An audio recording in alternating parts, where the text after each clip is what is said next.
Students, today we are looking letter writing. There are two types of letters. पत्र लेखन त्याचे दोन प्रकार आहेत. तर ते आहे फॉर्मल लेटर आणि इनफॉर्मल लेटर. तर फॉर्मल लेटर म्हणजे कार्यालयीन पत्र आणि घरगुती पत्र म्हणजे आपल्याला इनफॉर्मल, ज्याच्यामध्ये फॉर्मॅलिटी नसते असं पत्र. तर या पत्राची सुरुवात आपल्याला या 5 टप्प्यांमध्ये करायची आहे. त्या पत्रामध्ये ह्या 5 गोष्टींचा समावेश असला पाहिजे. So look at those points. First of all, address.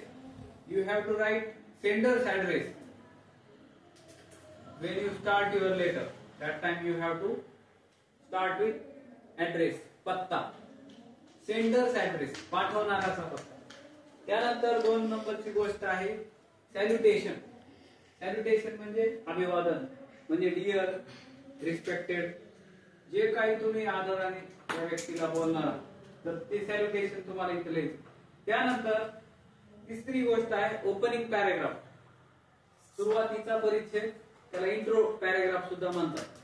तर ह्या इंट्रो पॅराग्राफ मध्ये आपल्याला पत्र का लिहितात याच आपल्याला 3-4 ओळीमध्ये स्पष्टीकरण द्यायचं. त्याचबरोबर आपल्याला पाठपुरावा करायचा आहे की व्हॉट हॅड बिफोर हॅपन, या आधी काय झालंय, पत्र आलंय का, तर हे सुद्धा तुम्हाला काय करायचंय या ओपनिंग पॅराग्राफ मध्ये लिहायचं. म्हणजे your letter has received last week, मागच्या आठवड्यात पत्र आलं, अशा पद्धतीचं एक बॅकअप द्यायचंय आपल्याला. ओके. त्यानंतर त्याच्यात हे सुद्धा आपल्याला नमूद करायचंय की रिस्पेक्ट व्यक्त करायचा आहे वडीलधारे जे आहेत त्यांच्याविषयी. ठीक आहे, लहान असतील तर त्यांच्याविषयी सुद्धा त्यांची विचारपूस करायची, कसे आहात, सगळ्यांची विचारपूस करायची. त्यानंतर 2 पॅराग्राफ तुम्हाला अजून ऍड करायचे, ते मात्र बॉडी ऑफ लेटर, म्हणजे त्याला डिस्क्रायबिंग पॅराग्राफ म्हणतात. त्याच्यात तुम्हाला पत्र का लिहिलंय त्याच्याविषयी संपूर्ण चर्चा करायची. You have to describe why you have written that letter. त्याच्यामध्ये उल्लेख आला पाहिजे. त्याच्यामध्ये for example, if you are going to tour that time you can write where are you going, then which spot you are looking for, या गोष्टीचे answers आले पाहिजे. How much fees और accommodation or facilities provided by your school. You have to mention those things. After that, last paragraph, proper conclusion. Here we can say closing paragraph. We can say closing paragraph to that paragraph.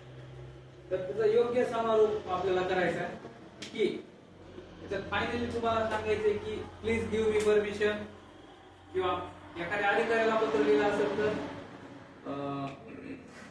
काय म्हणणार तुम्ही त्याच्यात, की त्यांना म्हणणार की please solve our problem, we hope that you will solve our problem, या पद्धतीचं असेल.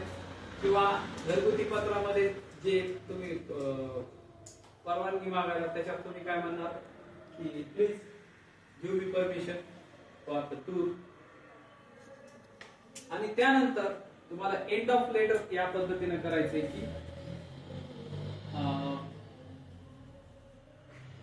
Send my regards to the grandmother, grandfather, त्यांना रिगार्ड्स असं म्हणतो, त्यांची विचारपूस केली ते सांगा.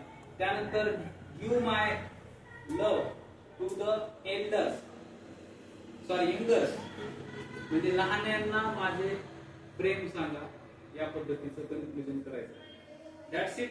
या पद्धतीचं तुम्ही समारोप करा.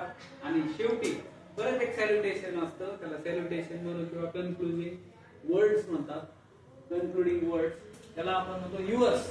घरगुती पत्र आहे तर तुम्ही युअर्स फक्त म्हणा, किंवा युअर्स लव्हिंगली म्हणा, युअर अफेक्शनेटली म्हणा. हे वेगवेगळ्या पद्धतीचे बंद करायची पद्धत. किंवा मग आपण जर तेच पत्र समजा फॉर्मल लिहित असो तर तुम्ही तिथं अशा पद्धतीचं शब्द वापरू शकतात की त्याच्यामध्ये तुम्ही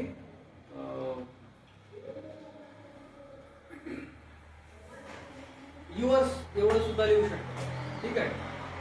तर या पद्धतीनं तुम्ही त्याचा समारोप करा. त्याच्यामध्ये अजून एखादा शब्द आपल्याला ऍड करता येतो कोणत्या फॉर्मल लेटर मध्ये. तर युअर्स होपफुल पर्सन म्हणजे तुमचा गरजवंत किंवा मग अभिलाषी किंवा मग कृपाभिलाषी अशा पद्धतीचं मराठीत जे वापरतो त्यालाच इंग्लिश मध्ये आपण करू शकतो. Okay, so we can stop here.